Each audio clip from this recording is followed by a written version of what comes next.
আমরা দেখছি দেশ আজকে বিভাজিত হচ্ছে, নানান প্রক্রিয়ায় দেশকে বিভাজিত করা হচ্ছে এবং যে সকল প্রশ্নগুলা এই মুহূর্তে বাংলাদেশে সবচেয়ে জরুরি ছিল আলোচনা করা, যে আমাদের গণতান্ত্রিক সংস্কার, আমাদের অর্থনৈতিক সংস্কার, আমরা দেখতে পাচ্ছি যে নানাভাবে সেই প্রশ্নগুলোকে ঢাকা দিয়ে অগুরুত্বপূর্ণ অনেকগুলো বিষয়কে গুরুত্বপূর্ণ করে তোলার চেষ্টা করা হচ্ছে এবং বিভিন্ন দলকে সিটের লোভ দেখিয়ে নানা জোটে নিয়ে যাওয়ার চেষ্টা করা হচ্ছে।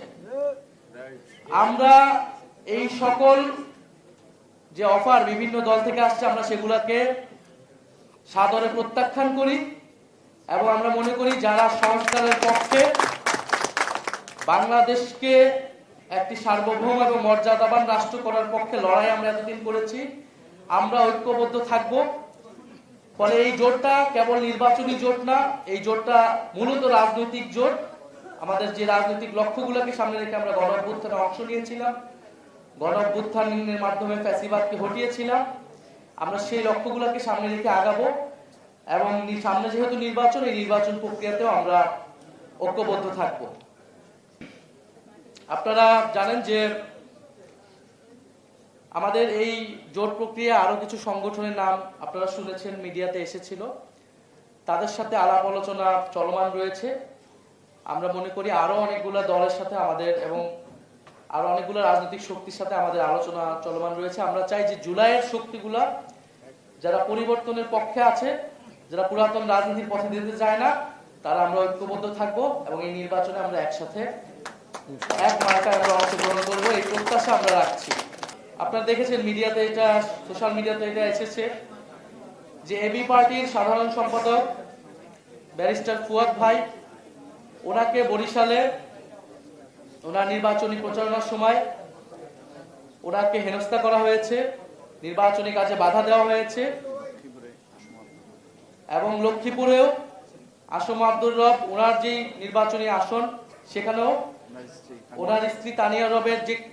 নির্বাচনী প্রচারণা, সেখানে বাধা দেওয়ার চেষ্টা করা হয়েছে,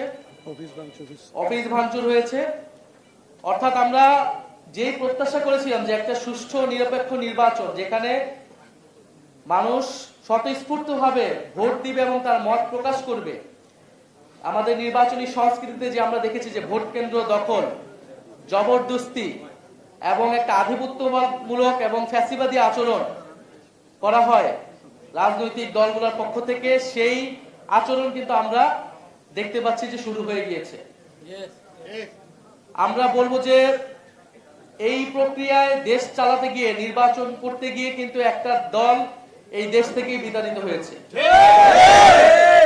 ফলে যে অহংকার, যে আত্মহমিকা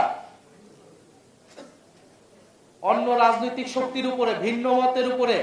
এরকম দমন পীড়ন করে, তার বিরুদ্ধে গিয়ে কিন্তু গণঅভ্যুত্থান হয়েছিল এবং অহংকারের পতন হয়েছিল। ফলে এই বাংলাদেশে যদি মনে করে যে আগামী নির্বাচনে গায়ের জোরে দখলদারিত্বের মাধ্যমে নির্বাচনে তারা ভোট আদায় করবে,